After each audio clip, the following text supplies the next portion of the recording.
Hello, welcome back to Ubrink Studio. Today I am going to show you how to make these lovely little notebook wraps. Very simple thing to make. You can use a fat quarter of fabric and you'll get 2 out of them for this size book. And all you do is open it up, your book's in there.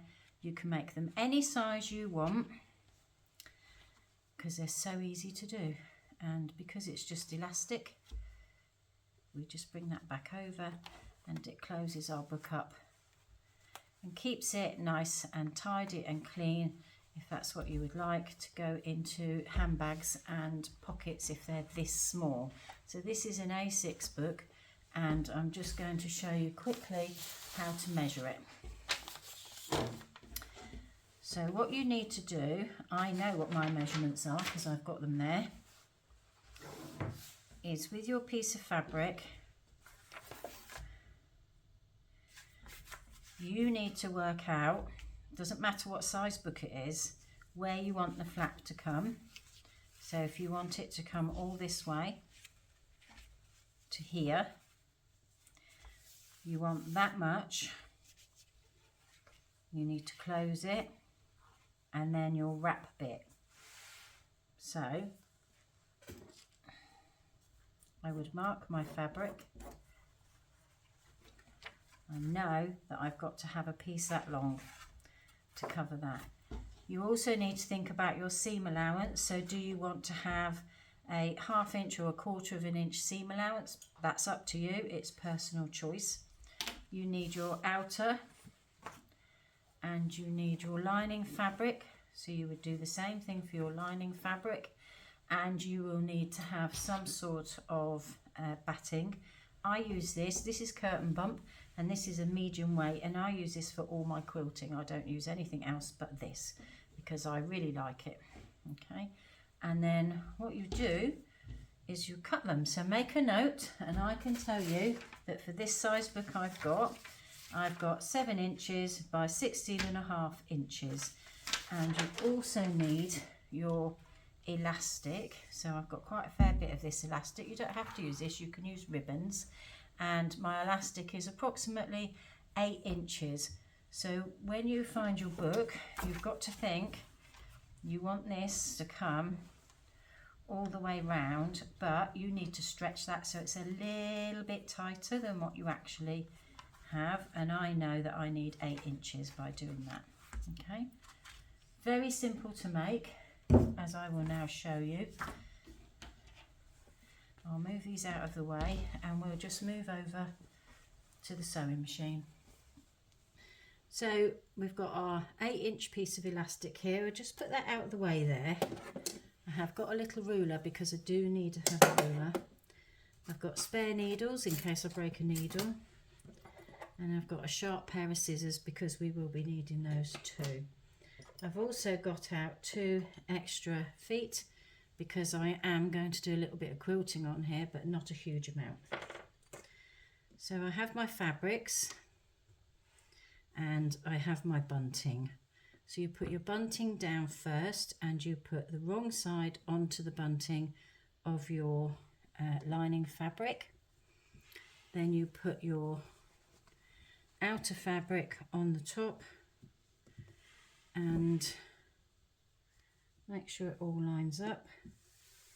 Okay, now I don't pin, but I do have these little clips which I quite like, and I have got quite a few of them. And the reason that I'm using these is because this bump that we're using moves quite a lot if you're not careful. So we're just going to stabilise this so that we don't end up with lots of movement, she says. Okay, so the first thing that we're going to do is set the machine to a zigzag, and this is a very small tight zigzag, and we're going to make a loop with this elastic, and you want to find where the center of your fabric is. So this is 7 inches wide, so I need 3.5, which is there. just going to nick that so I know where I've got to have this. Take that one off. So this has to go in between your lining and your top fabric, and you just lay it in there like that. Okay, bring that back over, and we're now going to stitch it into place before we sew anything else. And I'm going to start a little way away, and I'm just going to stitch it really close to the edge.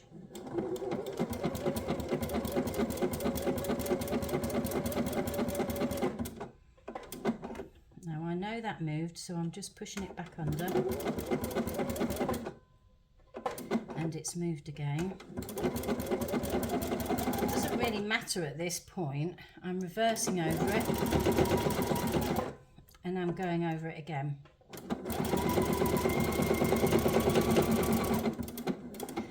And that's because we want it secure.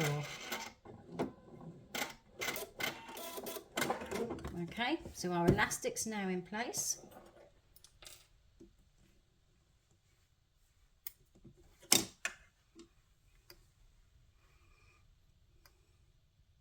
Can you see that? It's all stitched there. So now, I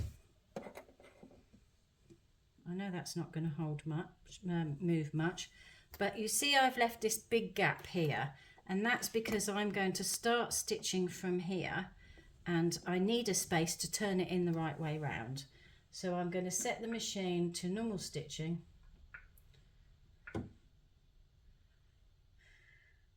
Okay, and I like to do 1/4 of an inch.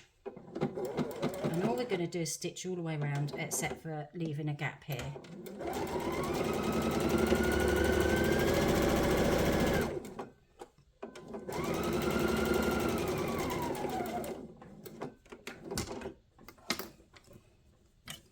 One more.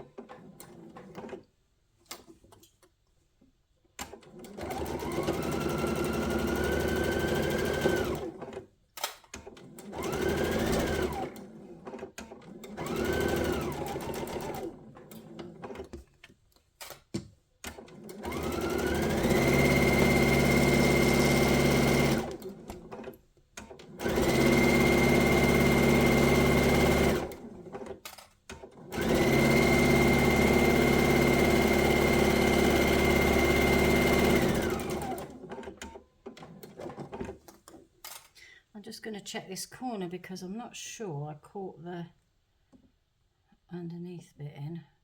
Yes, I did. Thought I was seeing things then.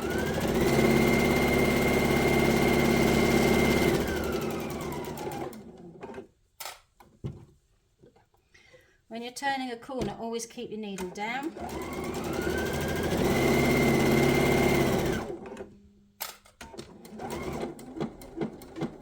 And I'll show you how to trim the corners, because we don't want them to be too thick. Okay, so I will trim this here back. I'm not too bothered about this edge. However, when I get to the corner, I will be. Now, everybody knows you've got to cut across a corner. But we're going to turn this upside down. Oh, look, a little heart. How sweet. And what we're going to do, if you can see this, is I'm coming in between the first layer of the fabric and the bump, and I am cutting as close to that edge as I can. And I'm doing the same this way. And what we're doing is reducing the bulk. Okay, take that off. So do you see that? And then you come across here and take that bit off. So we're going to do that on all 4 corners. You don't need to take a lot off, it's just enough for you to be able to get round the corner without there being massive bulks,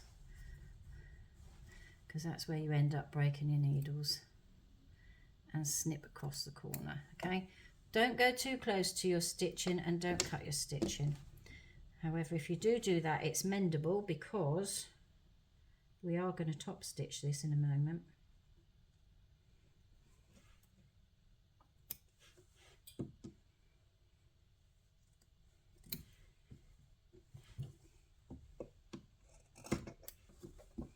One more.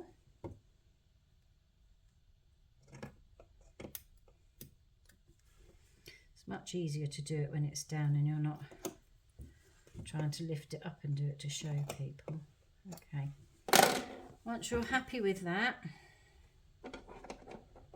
trim off your ends and turn it through.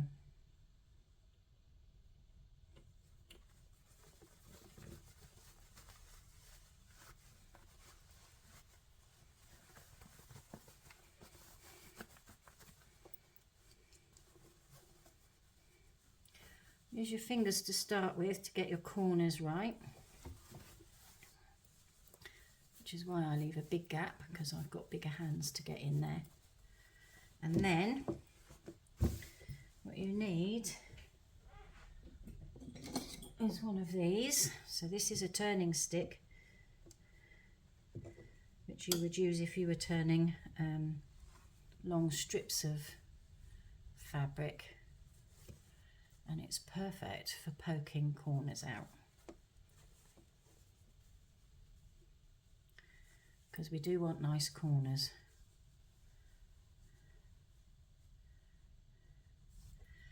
Okay, so that's the first part done. The next part, we're going to go over to the iron and we're going to give this a press to make sure that this is all flat, ready for us to top stitch, and we will tuck that in.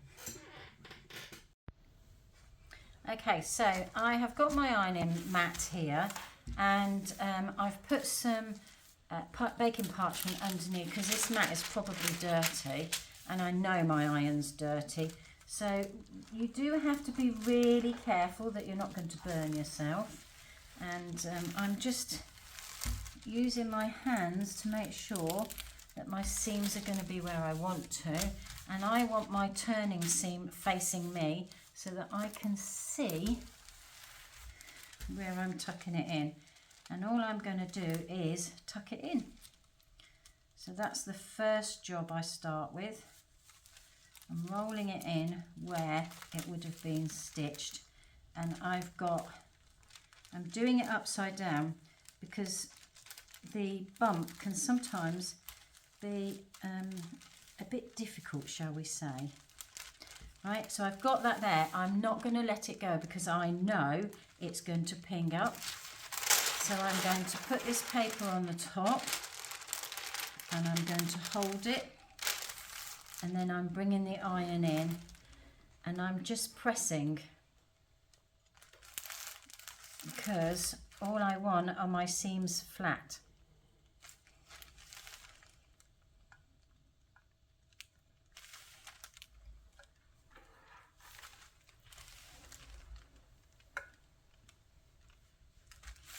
Baking parchment's marvellous because if your iron is dirty, sometimes where you've got edges, some of it will come off onto the edges, and what we don't want is that, whereas the baking parchment just protects your piece of work. So I would use it on most things. It's cheap enough.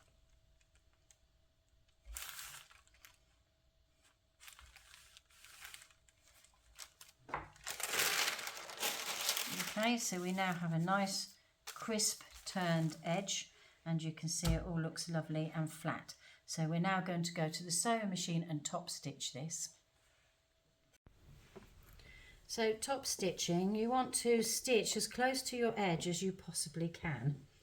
And I usually start not at the end because it will get caught under here, and I'm going right on the very edge.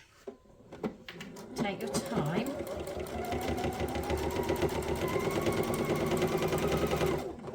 Look for where you've got your gap.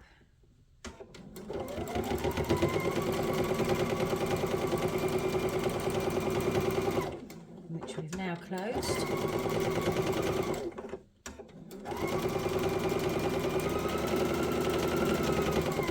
Slow down when you come to the corners, just in case you have got some bulk there. You don't want a broken needle. Twist it round and gently carry on stitching.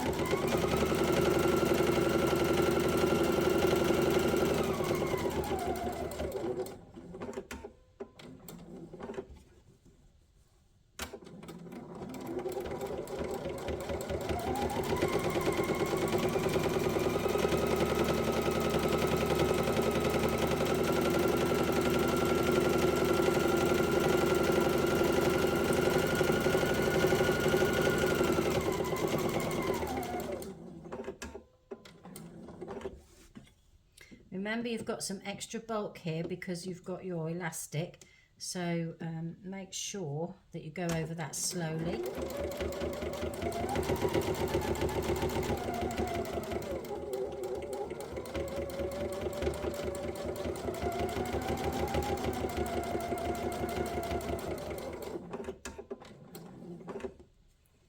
And we're going to snip that little thread off there.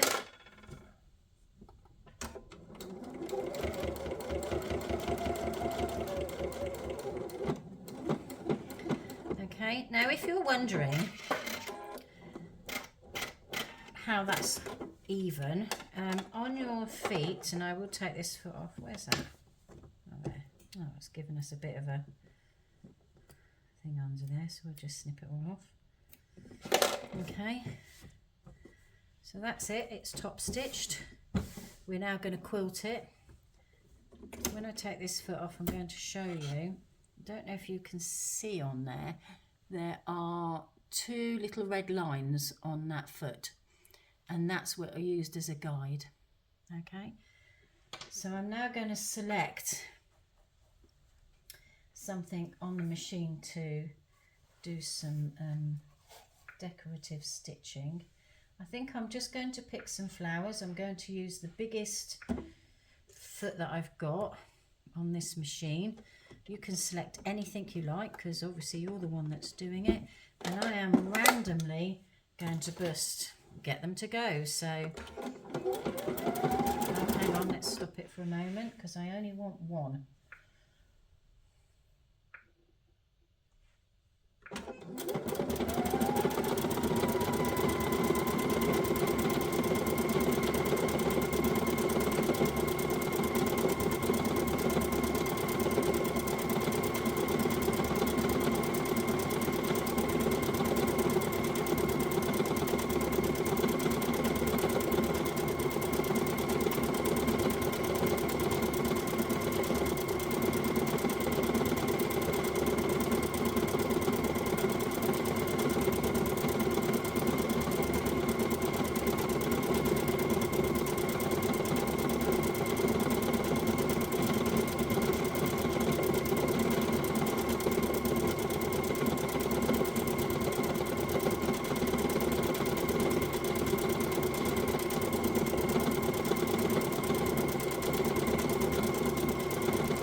In case you're wondering, this is not an embroidery machine. This is a normal sewing machine, but it has these extra stitches on, which I quite like, so that, you know, it's really pretty. So I'll probably do another one going this way here, a bit higher up.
do one here, probably about there, I think.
Now I could, if I wanted to, put some other bits of embroidery on here, or some other bits of stitching, but I actually don't think this one needs it because we have got a patterned fabric. So you can see how pretty it is. You can use these double-sided, you see, that's the beauty of it. Now we take that foot off, we put our normal foot back on. So don't be afraid to use the stitches that you've got on your machines. They don't have to be anything complicated. And we will go back to normal stitching.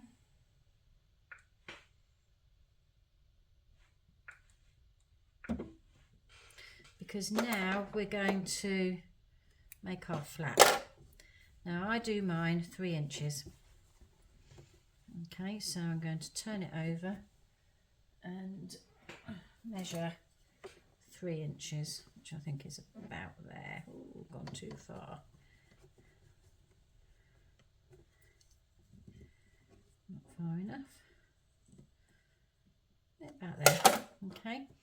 So we're going to start further back and come up onto this, because if you try to start straight on there, it's not going to work. Not with the best will in the world. We're going to get stuck on it.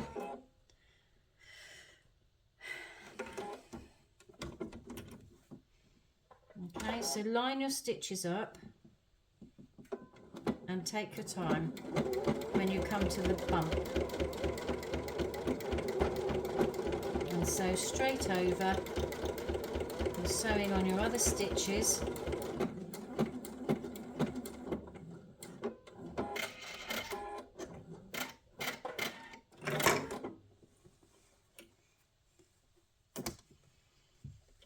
Turn it over. Line it up. Okay, make sure you're nice and flat. Start about the same place. Line your stitches up. Go slow.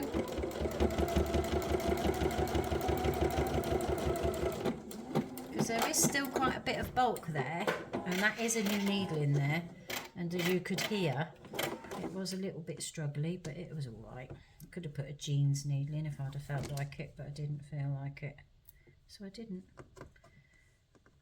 Cut that bit off there, and we'll cut that bit off there, and there you have it. So making sure that I've got this the way up I want it, I am popping my book in. Bring that over there, bring that over there, and this is where you get to find out whether you've got your elastic right, because as you're doing that, if you've not stitched that properly, it's coming out.